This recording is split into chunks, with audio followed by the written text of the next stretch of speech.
ಇಟಲಿಯಲ್ಲಿ ನಡೆಯುತ್ತಿರುವ G7 ಶೃಂಗಸಭೆಯಲ್ಲಿ ಪ್ರಧಾನಿ ನರೇಂದ್ರ ಮೋದಿ ಇಟಲಿ ಪ್ರಧಾನಿ ಜಾರ್ಜಿಯಾ ಮೆಲೋನಿ ಅವರನ್ನು ಭೇಟಿಯಾದರು. ಉಭಯ ನಾಯಕರು ನಮಸ್ಕರಿಸುವ ಮೂಲಕ ಪರಸ್ಪರ ಶುಭಾಶಯ ಕೋರಿದ್ರು. ಪೋಪ್ ಫ್ರಾನ್ಸಿಸ್ ಅವರನ್ನು ಕೂಡ ಪ್ರಧಾನಿ ಮೋದಿ ಭೇಟಿಯಾದರು.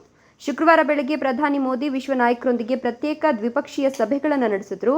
ಪ್ರಧಾನಿ ಮೋದಿಯವರು ಫ್ರಾನ್ಸ್ ಅಧ್ಯಕ್ಷ ಎಮಾನ್ಯುಯಲ್ ಮ್ಯಾಕ್ರನ್, ಯುಕೆ ಪ್ರಧಾನಿ ರಿಷಿ ಸುನಕ್ ಮತ್ತು ಉಕ್ರೇನ್ ಅಧ್ಯಕ್ಷ ವೊಲೋಡಿಮಿರ್ ಝೆಲೆನ್ಸ್ಕಿ ಅವರನ್ನ ಭೇಟಿಯಾದರು.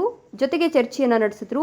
ರಕ್ಷಣಾ, ಪರಮಾಣು ಮತ್ತು ಬಾಹ್ಯಾಕಾಶ ಕ್ಷೇತ್ರಗಳು ಸೇರಿದಂತೆ ಅನೇಕ ಪಾಲುದಾರಿಕೆಯನ್ನು ಮತ್ತಷ್ಟು ಬಲಪಡಿಸುವ ಮಾರ್ಗಗಳನ್ನು ಮ್ಯಾಕ್ರನ್ ಮತ್ತು ಮೋದಿ ಚರ್ಚಿಸಿದರು.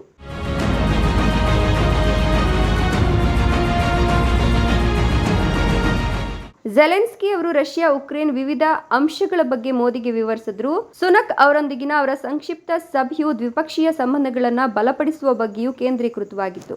G7 ಶೃಂಗಸಭೆಯಲ್ಲಿ ಪಾಲ್ಗೊಳ್ಳಲು ಪ್ರಧಾನಿ ಮೋದಿ ಶುಕ್ರವಾರ ಮುಂಜಾನೆ ಇಟಲಿಯ ಅಪುಲಿಯಾಗೆ ಆಗಮಿಸಿದ್ರು. 3ನೇ ಅವಧಿಗೆ ಪ್ರಮಾಣ ವಚನ ಸ್ವೀಕರಿಸಿದ ಬಳಿಕ ಪ್ರಧಾನಿಯವರ ಮೊದಲ ವಿದೇಶ ಪ್ರವಾಸ ಇದಾಗಿದೆ.